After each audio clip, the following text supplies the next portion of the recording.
Hey friends, Dr. Holly here. Happy 5 Minute Friday. The question I'm posing to you today is, do you resent your business? You're probably wondering where I'm going with this.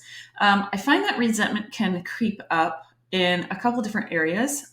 Sometimes we can resent just our business. Sometimes we can resent um, our career as a whole, our profession. We can sometimes resent maybe our educational institutions where we received our graduate or our professional degrees because there's a mismatch of expectations that happens, right? We could resent others in the workplace.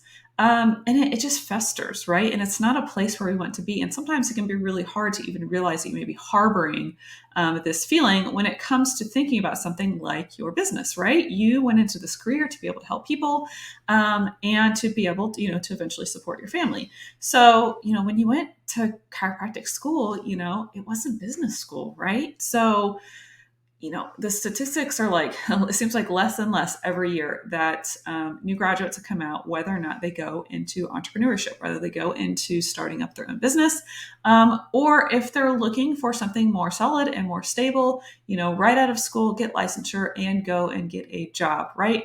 Because you want that instant feedback that this was the right decision for you, right? So when I work with clients, I find that the underlying theme that seems to happen is when we don't manage our cash flow very well and we don't pay ourselves, that resentment can start to fester. Okay. You never want to be in a position where you're thinking that you need this next new patient more than they need you, right? Our patients are not, just showing up to help pay our bills, right? There has to be an energetic and a value exchange that happens when you're providing care for other people. So, I just ask you this, challenge yourself to think about how you pay yourself. Number one, are you paying yourself? Okay. That's the first question to answer. Are you paying yourself regularly? Okay. Could be a problem if you're not. And listen, I've been there.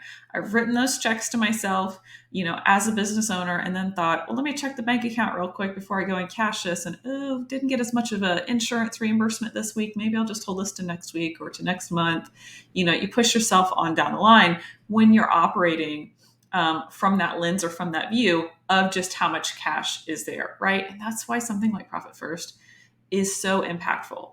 I mean, this is the number one thing. If I learned nothing else from Profit First, it was to siphon off a percentage of money that you bring in just for yourself so you get paid at the end of the day or the end of the month or week or year, whatever it is, okay? So paying yourself regularly, and then we start to work on paying yourself equitably, right? Because we want to see growth.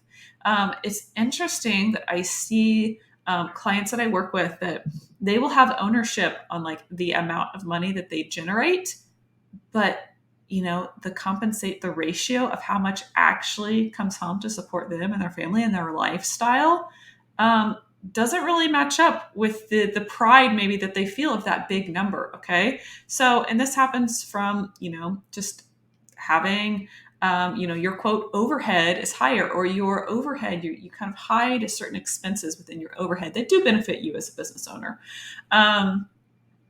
So, like I said, this can happen in many different ways. But if your big mission is to serve your community well, you have to be fulfilling yourself as a business owner, as a provider in that situation, and for the opportunity that you're providing other people in your community when you hire them on as staff. Okay. So you have to get clear, compensating other people well, but we have to make sure that you are also being compensated as being the owner of the business, right? You are your own best employee. Okay.